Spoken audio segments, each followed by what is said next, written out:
प्रभु यीशु मसीह के नाम में आप सभी का स्वागत है मसीह प्रेमी चैनल पर। आज मैं जिस गवाही को आपसे शेयर करने जा रही हूँ उसका अंत इतना आश्चर्यजनक है कि आप सोचेंगे कि अरे ये कैसे हो गया, और इतना अद्भुत है, इतना इमोशनल है कि अचंभित होने के साथ साथ आप रो भी पड़ेंगे, पर वो खुशी के आंसू होंगे। ऐसा मैं क्यों कह रही हूँ वो तो आप गवाही अंत तक सुनेंगे तभी जानेंगे। और हाँ, शेयर जरूर कीजिएगा इस गवाही को, ताकि हमारे प्रभु परमेश्वर यीशु मसीह की महिमा हो और लोगों का विश्वास भी बढ़े।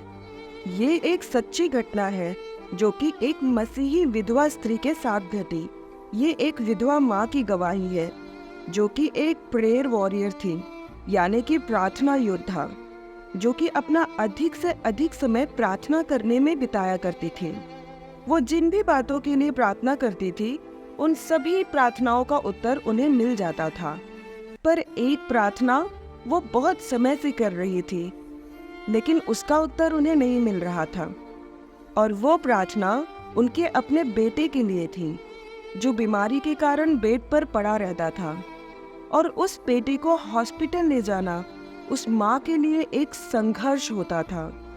वो बड़े संघर्षों के साथ जब किसी तरह उसे हॉस्पिटल लेकर पहुँचती थी तो वो डॉक्टर उन्हें नहीं मिलता था जिससे इलाज करवाना था, क्योंकि वो डॉक्टर अक्सर बाहर देशों में जाया करता था इलाज करने के लिए। इसलिए सालों साल गुजर गए और बिना इलाज के वो बेटा खाट पर ही पड़ा रहा। उसे इस अवस्था में पड़ा देखकर वो रोज प्रभु से रो रो कर गिड़गिड़ा कर प्रार्थना याचना किया करती थी और पूछती, प्रभु आपने मेरे हर प्रार्थना का उत्तर दिया, पर इस प्रार्थना का उत्तर देने में इतनी देरी क्यों हो रही है। फिर कुछ समय बाद अपने आप को वचनों के द्वारा समझाकर संभाल कर वो प्रभु से कहने लगी कि प्रभु भले ही इस प्रार्थना का उत्तर आने में देरी हो रही है, जरूर इसमें भी कुछ न कुछ भलाई छुपी होगी, पर मुझे विश्वास है प्रभु कि आप मेरी प्रार्थना जरूर सुनेंगे और मेरा बेटा एक दिन जरूर चंगा हो जाएगा। ये कहकर वो माँ प्रभु की महिमा करने लगी। एक दिन शाम का समय था और बहुत बारिश हो रही थी। तभी उनके घर का दरवाजा किसी ने खटखटाया। जब उस विधवा माँ ने दरवाजा खोला तो बाहर एक व्यक्ति खड़ा था। उस व्यक्ति ने कहा कि बारिश बहुत ज्यादा हो रही है, मैं आगे नहीं जा पा रहा हूँ, मेरी कार फंस गई है, क्या बारिश के रुकने तक आप मुझे अपने घर में शरण देंगी। तो उस माँ ने उस व्यक्ति को अंदर बुलाया और उसका अतिथि सत्कार किया। कुछ समय बाद उस माँ ने उस व्यक्ति से कहा कि आप यहाँ आराम से बैठिए, ये मेरा प्रार्थना करने का समय है। और ये बोलकर वो अपने बेटे के कमरे में चली गई। इस बात से वो व्यक्ति बहुत प्रभावित हुआ कि पहले इस माँ ने मेरा अतिथि सत्कार इतने अच्छे से किया और अपने प्रार्थना का समय भी नहीं भूली। थोड़े समय के बाद बारिश बंद हो गई और अब वो व्यक्ति जाने के लिए उस माँ से विदा लेने के लिए उस माँ का इंतजार करने लगा, पर वो बहुत समय से उसी कमरे में बैठकर प्रार्थना कर रही थी। तो उस व्यक्ति ने सोचा कि मैं ही जाकर उस माँ को बोल देता हूँ कि मैं अब जा रहा हूँ, आपके अतिथि सत्कार के लिए आपका बहुत धन्यवाद। और ये सोचकर वो व्यक्ति उस कमरे के पास गया तो उसने देखा कि वो माँ आंसू बहाते हुए अपने बेटे पर हाथ रखकर घुटने के बल प्रार्थना कर रही थी। ये दृश्य देखकर उस व्यक्ति का हृदय तरस से भर गया और उस व्यक्ति से रहा नहीं गया और उसने उस माँ से पूछ लिया कि आपके बेटे को क्या हुआ है। तो उस माँ ने अपने आंसुओं को पोंछते हुए बताया कि मेरे बेटे को एक ऐसी बीमारी है जिसका इलाज करने वाला हमारे शहर में एक ही डॉक्टर है, पर वो डॉक्टर ज्यादातर विदेशों में रहते हैं।